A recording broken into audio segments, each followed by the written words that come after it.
Poverty is the worst form of violence, Gandhi once said. I want to connect this in to what we are seeing in the United States. Unemployment has become an epidemic, food stamps are exceedingly high, and civil unrest is certainly brewing. A debt-based system is designed to fail the middle class, and sadly, we watch as those in control continue to pile it on. You came here for the truth, so let me unveil that for you.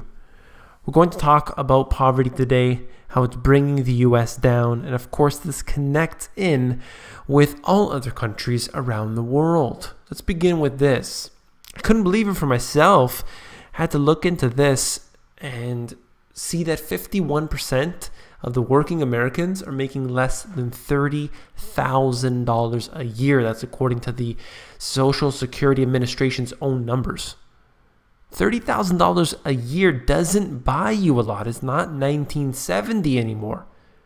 That's $2,500 a month before taxes and just over the federal poverty level for a family of 5. The new numbers come from the National Wage Index, which the SSA updates each year based on the reported wages. This number keeps getting worse. You need to understand that people are unable to afford what they did before if they're not able to get more in terms of wages. Now, you could just increase the wages, but we've seen what happens with that. If a corporation, and we have seen many now raising the minimum wage to $15, they simply just lay people off. They get fired. So then what happens? Well, they can look for another job or they can get on some sort of welfare type program. But how long does that last? If they're on unemployment insurance, they can stay on there for some time, but ultimately it just puts a bigger burden on the government. That's more tax money and so on. You can't keep this going forever. So what happens is that the government gets into more debt, the people get into more debt, and we have a continuous spiral downward. Look at this here. Only in America's most expensive city, rickety old San Francisco shack that is falling apart sells for way above market value of $400,000. If you look at the picture down below, actually I covered this before. It's basically a broken down hole practically in between two other buildings, sold for $400,000. Now, I'm sure they'll be breaking it down and putting some other building up in there. But it just goes to show you how incredibly expensive this has become. Look at the certain areas of the United States where the housing prices continue to rise. Look at in Canada as well. It has slowed down to some degree, but ultimately over the past few years, even since the financial crisis, let's say, the home prices have indeed gone much higher. Why? The largest percentage of that reason is because of the interest rates. When you have practically free mortgages, of course people are going to borrow more. If we didn't have a problem, interest rates could go back to a historic average, let's just say 5% to get a new home. You'd immediately have a correction, let's call it, of the housing prices globally.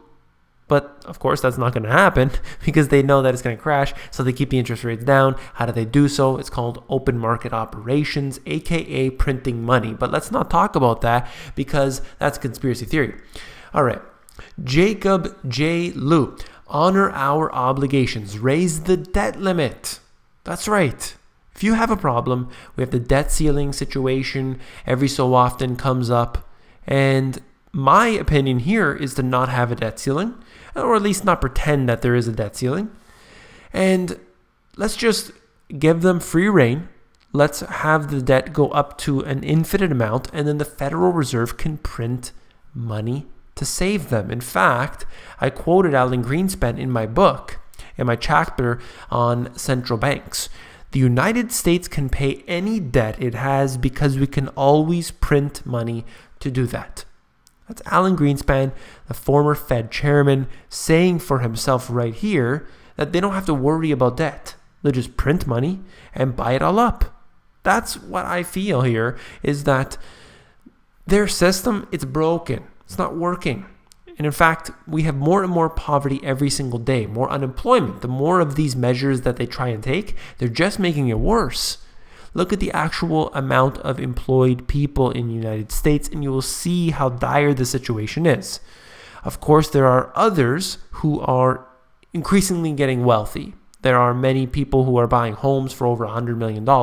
But those numbers are few and far between. Most people are getting into a tougher situation. I've been covering that here. I make that the focus of the channel because ultimately that's what's important. The strength of the middle class builds the nation, not a few select individuals, not a few big corporations that keep their profits overseas. That's not the wealth of the nation. Now, to switch gears here for a moment, I want to get into this. We're talking about Russia. And I'm not allowed to actually write this in the description or the titles or anything.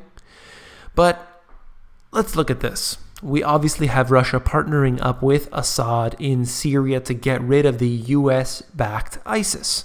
The Iraqi government authorized Russia to target Daesh convoys coming from Syria.